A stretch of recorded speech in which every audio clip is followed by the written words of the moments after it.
Are you tired of not only stressing about the real-world economy, but also a secondary economy of strange face-shaped orbs? Do you feel purposeless when facing challenges due to a lack of stakes with the option to respawn over and over again if you fail? If you are experiencing any of these symptoms, then hardcore solo self-found might be for you. Side effects may include, but are not limited to, elevated blood pressure, sweaty keyboards, mice, controllers, extended yet unwanted trips to the beach, nightmares of being slammed with a concrete pillar by a large monkey, being closely related to the fridge skill issue, and I love hardcore solo self-found in Path of Exile too. It provides just the right balance of risk and reward, while also passively teaching you valuable skills such as crafting, understanding defensive layers, learning boss mechanics, improving reaction time, and much more.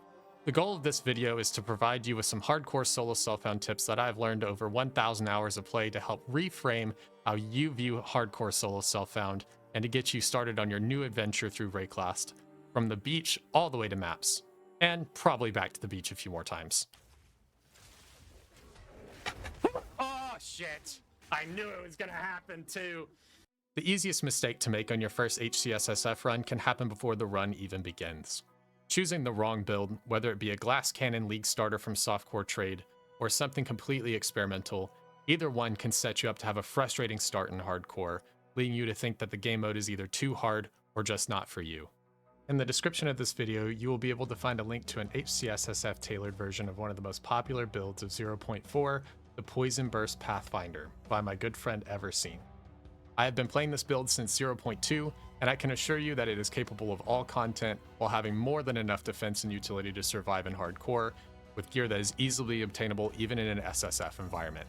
I also have a link to my friend Blazeworks TV's video on other strong HCSSF League starters to provide more options to inspire your next character. So what are the three main factors that go into an HCSSF starter build? Number one is having strong defensive layers over damage.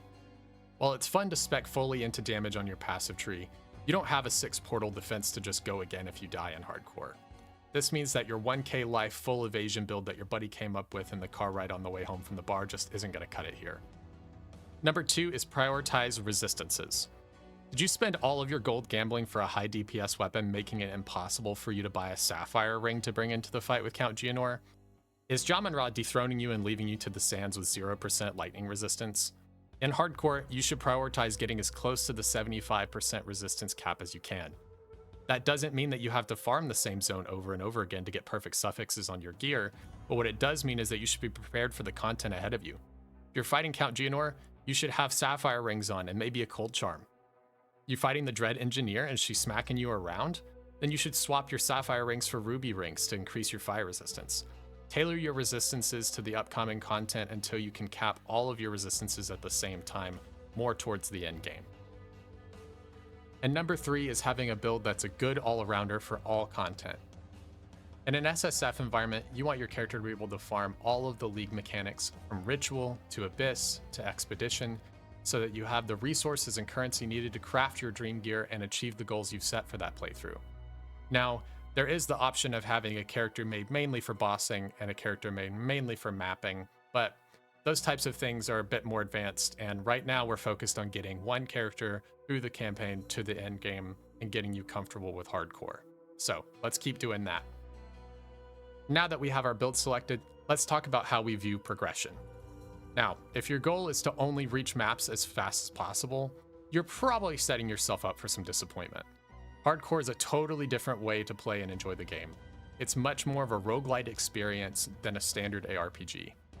There's a high likelihood that you will die before maps on your first hardcore character, unless you're an absolute Giga Chad. And if that's the case, then high five, bro. Here's your tank. For the rest of us, the goals for first character are something like this. Stockpile gear and currency, like saving all of the items with sockets and quality to break down after getting Rinley's tools in Act 1.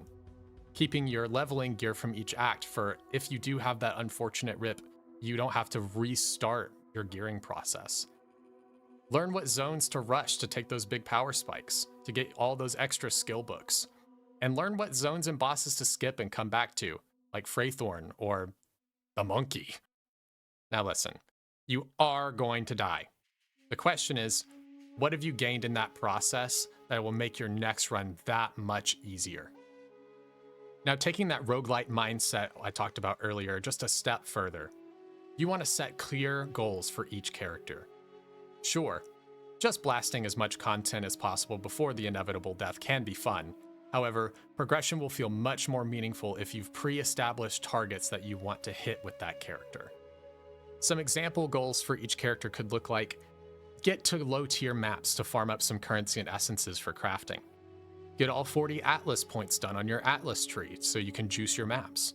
Complete T0 of all of the League mechanics to take those mechanics just a step further.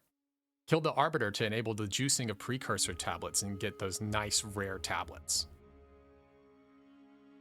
These could be character-specific goals, or these could even be League-specific goals. Do you die 50 plus times on average in the campaign? And if so, making it through the campaign without dying at least once in a League is a fantastic goal to have. There's no shame in that. Not only will you get that dopamine rush from your victory over what seemed like an insurmountable task, but by the end, you'll be a dramatically better player overall versus when you started your journey. And finally, utilize your resources effectively. I can't stress enough how important it is to read in-game information provided to you carefully. Now, I hate homework as much as the next guy, but to be successful in HCSSF, you need to understand the fine details that could make a dramatic impact on your experience. An easy example of this is how much wording matters in Path of Exile. Did you know that if a modifier has the word increased on it, that means it is an additive modifier, but if it has the word more on it, that means it is multiplicative? Actual orders of magnitude worth of difference with just one word change. We have to slow down and read carefully. You also shouldn't be afraid to utilize the third-party resources that are available to you. Some of the best tools that you can use are not even found in-game. Tools like PoE2 DB, Path of Exile, Path of Building, PoE Ninja, just to name a few, can radically improve your knowledge of systems inside the game and make you a better player. And most importantly to me is engaging with the community. Since the launch of Path of Exile 2, I've encountered so many amazing creators and community members who are willing to answer questions, help solve your build problems, and just be a place of camaraderie so you don't feel as alone when you experience that latest death. This is what ties all of the enjoyment of HCSSF together for me. When I eventually die and I'm ready to crash out, the in-game chat is instantly filled with messages saying, "07, and we go again." Something as simple as that can be the thing that pushes me forward into my next character. The HCSSF community around this game is so special, and I would really love to share it with you. And that's going to wrap up this video. If you enjoyed and found it helpful, remember to leave a like on the video and subscribe to the channel if you want to see more Path of Exile 2 content from me. Let me know what advice was most beneficial to you down in the comments, as well as share any tips that you may have for a new HCSSF player if you've been around the block a few times. And remember, you can't die if you just don't get hit. So stay alive, Exile, or I'll see you on the beach. I got hit, chat. I wasn't listening. I got hit.